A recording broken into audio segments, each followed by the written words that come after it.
There's a quick check off the highway not too far away from where I live. It's the only thing open 24/7 in my rural, middle-of-nowhere town. It's about a 25-minute drive if I'm speeding, which I usually am. So to translate for all you city folk, it's basically right next door. My sleep schedule is beyond atrocious, so I've been to that quick check more than a handful of times. I like to think I'm pretty generic looking and nondescript, meaning I blend in well. But it wouldn't surprise me if some of the late-night workers recognize me by now.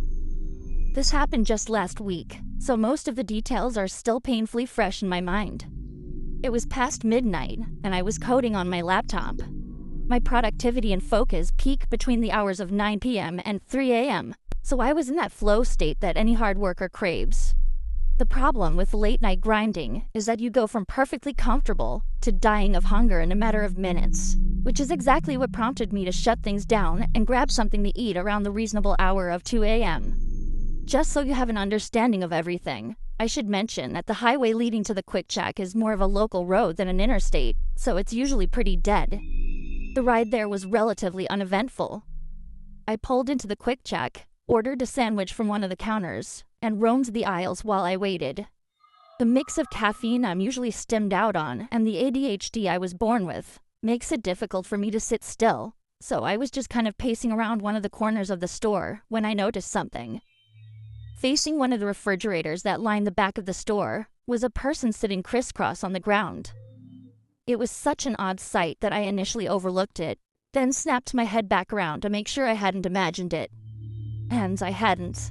There was literally a person sitting on the ground at the end of the aisle, facing the refrigerator like he was examining it. I couldn't see anything other than the brown coat and jeans he was wearing. I needed to get a better look at this guy. At his face, at least. So I walked a few aisles down. My plan was to turn the corner really quickly, get a good look at him, then turn back up one of the aisles, ideally before he noticed me looking. Staring at strangers so explicitly is obviously really rude, so I didn't want him to catch me doing it. I was trying to be inconspicuous about it, or at least appear like I was browsing the snacks, but I guess I didn't do a good job of that, because as soon as I turned the corner to look at him, he whipped his head around and stared back at me. His movement was so abrupt that I actually froze up for a few seconds, forgetting what I was even doing there in the first place. And let me tell you, one look at this guy confirmed he was far from normal. Forget about the sitting on the ground and staring into the refrigerator. This guy was definitely on something, which I could tell from his abnormally wide eyes and the way his lip was vibrating, like it was fully quivering, almost as if he were cold. Except it was actually kind of hot in there, and he was also wearing a jacket. His posture was all twisted up too, like he was straining instead of sitting, if that makes any sense. But the worst thing by far was the look he was giving me. He wasn't smiling, and he wasn't scowling either. He was staring blankly at me with this dead-eye stare that made it kind of seem like he actually was dead. The whole scene was freaky as hell. After staring at each other for an uncomfortable amount of time, I finally averted my eyes and dipped up one of the aisles, eager to get my food and leave. It wasn't ready yet, though. I stood at the counter and waited. The anxiety was getting to me. So I angled myself to face the corner of the store where the guy had been sitting. I was half expecting him to emerge from one of the aisles, at which point I'm not sure what I would have done, but he never did. Eventually, my food was ready. I promptly left the store without another thought. I thought that was the end of it, but as I was turning to get back on the highway, I saw something move out of the corner of my eye. I glanced back towards the store and saw a person running full speed from the store entrance to the far end of the parking lot. I was already halfway onto the highway at that point, but as soon as I saw what looked like a brown coat, I knew it was him. As I drove past the quick check, I looked over at it one more time to see that guy was now jumping into a truck. I didn't even want to imagine what a guy like that could possibly be rushing to do at 2 a.m. I was just happy I had nothing to do with it. I sped off, just wanting to get home in peace. After a few minutes, the last of the fluorescent storefront lights faded into darkness behind me, and I was driving through desolate nothingness once again. I'm used to being the only car on the road when it's that late at night, which is why it was so surprising when I noticed headlights in my rearview mirror. But it was even more surprising when I realized the headlights were getting closer, meaning they were going faster than me, and I wasn't exactly driving the speed limit. My first thought was that I was about to get pulled over, so I instinctively slowed down a bit. The headlights kept approaching, and I knew what was about to happen. Police lights were about to start flashing, and my night was about to be ruined. But once the car finally got close enough, I realized it wasn't a cop. It was that guy from the quick check. It was the same car from the parking lot. I've never been more certain of anything in my life. I slammed my foot back on the gas and got back up to speed. The guy behind me started flashing his lights at me and honking, and I didn't know what to do. Try and outrun him or pull over and just pray that he'd keep going. I was in a sedan and he was driving a pickup truck, so I figured I could outrun him. The faster I went, though, the more terrified I became. I can only describe that feeling as true terror, the feeling that you're literally approaching death. By the time I'd gotten up to 100 miles per hour, the voice in my head was screaming that I was going to die if I kept accelerating. I swerved into the right lane, hoping he'd shoot by me, but instead, he actually swerved to stay behind me. I started slowing down with the intention of pulling over on the shoulder, but the moment I took my foot off the gas, the truck actually rammed into me. I grabbed the wheel to stabilize the car and realized I was in a life-or-death situation. The guy telling me was trying to kill me. Everything was happening so fast. I couldn't think. I knew he was going to try ramming me again, and at that speed, I knew I would be lucky not to spin out. I don't know if it was the terror or my survival instincts kicking in, but the moment I saw him go for it, I swerved to the left and slammed on the brakes. The truck shot past me, and I watched as he swerved back and forth a few times before spinning out and shooting off the highway into the field. Despite how violently my hands were shaking and how terrified I was, I forced myself to start driving again. I sped the entire way home. As soon as I got inside, I called the police and reported the incident, although it's not like I could precisely describe where everything had gone down.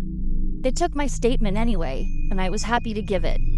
I know for a fact that Quick Check had security cameras in their parking lot, so I'm pretty confident they'll end up catching that guy.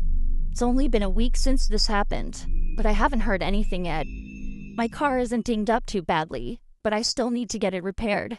As for why in the world that guy had gone after me, your guess is as good as mine.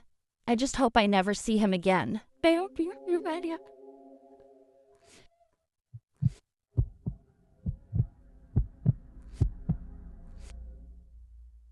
This happened in the summer of 2022. I was 25 and working what I guess you'd call an unusual logistics job. I was hauling refurbished electronics and custom PC parts for this last-mile delivery startup that was trying to compete with Amazon in weird rural markets. The routes were long and completely erratic. Sometimes I'd be driving for 12 hours straight, often through the night, hitting these remote parts of the Southwest that most delivery companies refuse to touch. The pay was decent enough to make it worth it, and I didn't mind the long drive since I had grown up in a road-tripping type family. This particular night, I was deep into the final leg of a Phoenix to Lovington run. It was around 1 in the morning, and I was winding through this desolate stretch of Route 82, past the outskirts of Lincoln National Forest in southern New Mexico. If you've never driven through that area at night, it's hard to describe how isolated it feels. The road is narrow and poorly lit. You might see another car every 20 or 30 minutes if you're lucky, but here's the thing about that particular stretch. It's also the only accessible route cutting through the area for miles. The GPS alternatives would add like 2 hours to the trip, winding you way north through Carrizozo or something like that. So if you needed to get from point A to point B in that part of New Mexico, you pretty much have to take Route 82. Anyway, I was listening to some true crime podcast when I rounded this bend and saw a red hatchback awkwardly pulled onto the gravel shoulder with its hazards flashing. I slowed down a bit out of habit. As I got closer, my headlights illuminated a woman standing next to the car. She was holding her phone high in the air like she was trying to catch a signal. My first instinct was to just drive past. I mean, I'm not heartless, but I'm also not naive about the kinds of situations you can walk into in that part of the state at that time of night. But then I started thinking about my own girlfriend or my sister, and how I would want someone to stop if they were stranded in the middle of nowhere. Plus, I wasn't completely defenseless. I had a Glock 43 holstered just under my steering column. I never explicitly got permission from the company to arm myself, but given some of the areas we delivered to, It seems like common sense to me. I slowed down and cracked the passenger window a couple inches. The woman, who didn't seem much older than me, rushed over immediately and tried my passenger door handle, which was locked. She said she needed a ride to the nearest gas station and claimed her car had just died and she couldn't get anyone on the phone. Her voice had this jittery quality to it, like she was either really stressed or maybe on something. I hesitated for a few seconds. The situation felt a little off, but what tipped the scale was knowing I had a firearm within reach. I figured if things got sketchy, I'd be able to handle myself. So I unlocked the door. She got in quickly and gave me this vague and slightly slurred "thank you so much" without really looking at me. The way she slurred her words made me think she was drunk or maybe a little tipsy, which made me a little cautious. Before driving away, I asked her some obvious questions. Had she hit something or did the engine cut out, that sort of thing. But she kept deflecting, repeatedly asking me to just drive. Nothing she said really made sense, and I was leaning towards kicking her out of my car the more she talked. I was about to make a decision when I glanced over at her car one more time. To my horror, a man stepped out from behind it like he had been hiding there the whole time. The adrenaline started to kick, and I turned to face forward. There was another figure that had stepped directly in front of the road, about 50 feet in front of us. There was something long in his hands, maybe a bat or a pipe. I couldn't tell exactly. He started moving toward my car, and that's when my survival instinct took over. I floored it. I didn't even try to be subtle about it. The woman whipped around to look back and immediately started yelling. Then she reached down and started digging around in her purse for something. I had a feeling I knew what she was looking for, so before things could escalate, I yelled at her to freeze and drew my gun. I didn't point it at her, but instead just rested it on the steering wheel so she could see it. Whatever she had been reaching for, she stopped immediately. I told her not to move, and she didn't. To my surprise, she stopped talking too. She just stared straight ahead with this expression I couldn't read. Luckily for her, we were less than 30 minutes from Artesia. After a somewhat tense half hour, I pulled into a gas station. There were 2 other vehicles in the lot, both big rigs. I told her to get out. She refused at first and gave me some stupid reason I can't remember, but I leaned across her, yanked the passenger door open, and basically forced her out of the truck. She stumbled back and fell onto the pavement, all the while yelling something completely incomprehensible. Someone started jogging over, probably one of the truckers, and I could already envision the accusations that were about to fly. All that guy had seen was me throwing a woman out of the car, and I didn't want to deal with the situation for a second longer, so I didn't. I yelled out a warning to him about her ill intentions, but that was all I was gonna do. Then I peeled out of the lot before that guy could approach me and didn't look back. I drove to another gas station and started filling my tank. Then I walked over to the passenger side to inspect the seat. Buried between the seat cushions was a burner phone battery and a sealed pack of zip ties.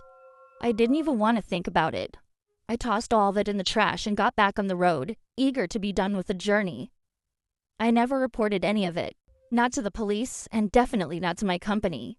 Not because I didn't think it was worth reporting, but because, legally speaking, I didn't really want to explain to a bunch of cops why I was driving around armed or why I'd physically removed someone from my car.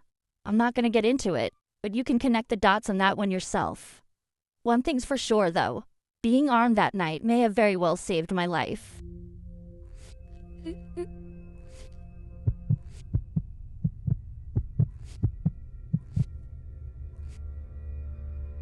This happened about 3 years ago when my husband and I were driving cross-country from Utah to Georgia. Although the route we had mapped out wasn't the most direct, it passed through some places my husband really wanted to visit. The downside of that, though, was that we'd be cutting through some pretty desolate stretches of highway. The worst part was this section of western Kansas along US Route 400, basically 100 miles of nothing but farmland. We'd been driving for most of the day, and I had fallen asleep in the passenger seat sometime around sunset. I'm one of those people who can sleep anywhere in a moving car, so I was out cold for a few hours. Around 10 at night, I woke up to the car slowing down and realized my husband had pulled into this tiny gas station off the side of the highway. My husband said he was going to grab some snacks and fill up the tank. I figured it might have been my last chance for a while to use a real bathroom, so I got out and headed inside. I didn't bother bringing my phone or purse with me. I was just going to be in and out, so I didn't really see the need. The cashier was this older guy who didn't even look up when I walked in. The bathrooms were tucked down this narrow side hallway toward the back of the store. As I opened the women's restroom door, I almost bumped right into this woman who was coming out of one of the stalls, which wouldn't have been that noteworthy were it not for what she looked like. She had messy, unkempt gray hair that frankly looked kind of disgusting and oddly sticky. She was also wearing these foam flip-flops that made this soft slapping sound when she walked. As if that wasn't bizarre enough, what stood out the most was this thick purple and green coat she was wrapped in. Let me remind you, we were in Kansas in the middle of summer, and it was probably 80 degrees out. She was carrying this tied-up plastic grocery bag, and when she saw me, she just stared. Not like a normal, oh, excuse me kind of look, but this locked-on stare that felt weirdly expectant, like she was waiting for me to say or do something specific.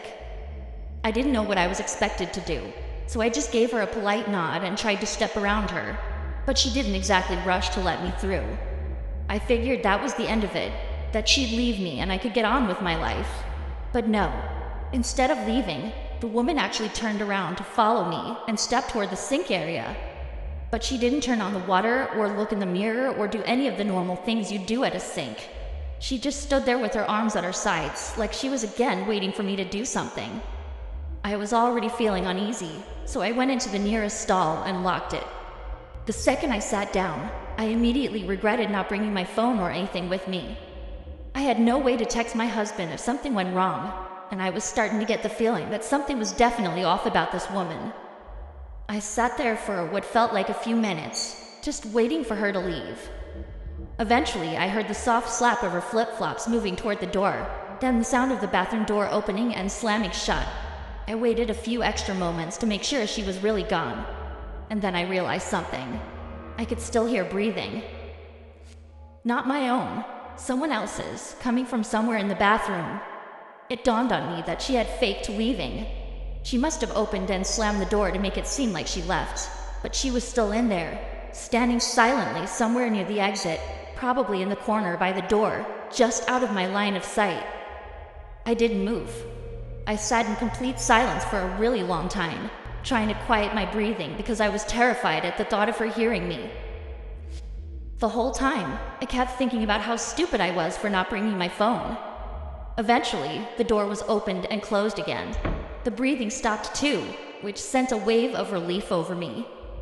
I still wasn't completely convinced though, so I waited for another half-minute or so. Just as I was about to unlock the stall, I heard a huge gasp, like someone had just been holding their breath, followed by the bathroom door opening and closing again. That's when I truly started freaking out. That woman had pretended to leave the bathroom twice. I had absolutely no idea what she wanted, but the fact that she was playing these games with me made it clear that whatever it wasn't good. I didn't know what to do. Part of me was sure she was gone, but if she had pretended to leave twice, it wasn't crazy to assume she had done it a third time. Finally, the suspense was killing me, and I couldn't take it anymore. I unlocked the stall as quietly as I could and stepped out, fully expecting to see her standing there, but the bathroom was empty. I washed my hands as quickly as possible and stepped out of the bathroom. I had no idea where the woman had gone or if she was waiting for me somewhere else in the store. When I got back to the main part of the store, there was this large man checking out at the counter. I lingered by one of the racks near the front until he finished his transaction and walked out. Then I used him as cover to exit the store. I figured if the woman was waiting outside, at least there would be another person around. Part of me thought I was being overly paranoid, but that thought was shattered the moment I stepped outside. As soon as I exited the store, I saw her again. She was lingering off to the side of the front entrance of the store, this time clearly glaring at me. She was holding something in her hand that I couldn't quite make out. It looked like a knife, but I wasn't sure. The way she was holding it, though, and the way she was slightly crouched, like she was preparing to spring, honestly made it seem like she was about to attack me. I prepared myself to have to scream or run or even fight, but instead of moving toward me, the woman quickly turned and walked around the side of the building toward the back. I ran to our car and got in as fast as I could. My husband looked confused and asked what had taken me so long. I told him I'd explain once we were back on the road. He didn't question me and just pulled away. As we were leaving, I looked back and saw the woman standing at the edge of the building, watching our car. I don't know why, but seeing her made me so unsettled and uncomfortable. I told my husband everything, and he kinda got mad at me for not bringing my phone with me to call him for help, which was fair. But that was that, and the two of us agreed to try and forget about the whole thing and go back to enjoying ourselves. I will say that I don't use roadside restrooms anymore, which I'm not in the slightest bit upset about.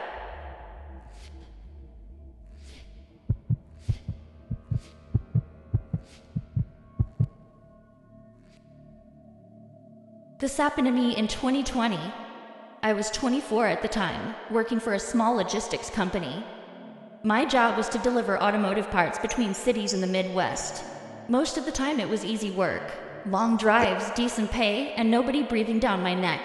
But that job is also the reason I will never stop at a highway rest area after dark again. It was mid-January, freezing cold, the kind of night where even the dashboard lights feel too bright. I was driving along the I-80 heading east from Des Moines, on my way to deliver a package to Davenport. The drive was about 3.5 hours. I'd left around 8 p.m., and by 10:30 I was in the middle of nowhere. Just the sound of the tires on the asphalts and the occasional semi blowing by in the opposite lane. Around that time, I started to get really drowsy. My eyelids felt heavy, and I could feel myself zoning out. I spotted one of those blue rest area 1 mile signs and decided to pull off for a few minutes to stretch my legs and grab a drink from the vending machine. The rest stop looked completely deserted. A few dim street lights, a small brick building with restrooms, and about a dozen parking spaces. Only one other vehicle was there, an old white van parked way off at the end of the lot, lights off. I parked under one of the lights, locked the truck, and went inside. The men's room smelled faintly of cleaning solution and mildew. The heater was making a weird rattling noise. I washed my face with cold water to wake up, and when I looked up into the mirror, I thought I heard the door open behind me.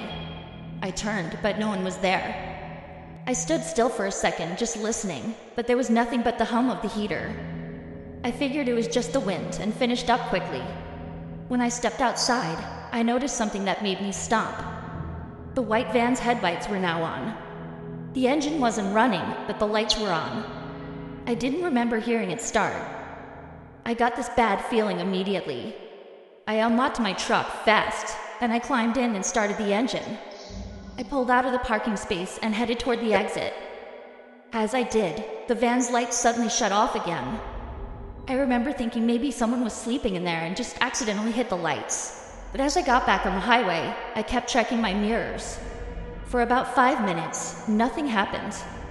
Then, in the distance behind me, I saw headlights.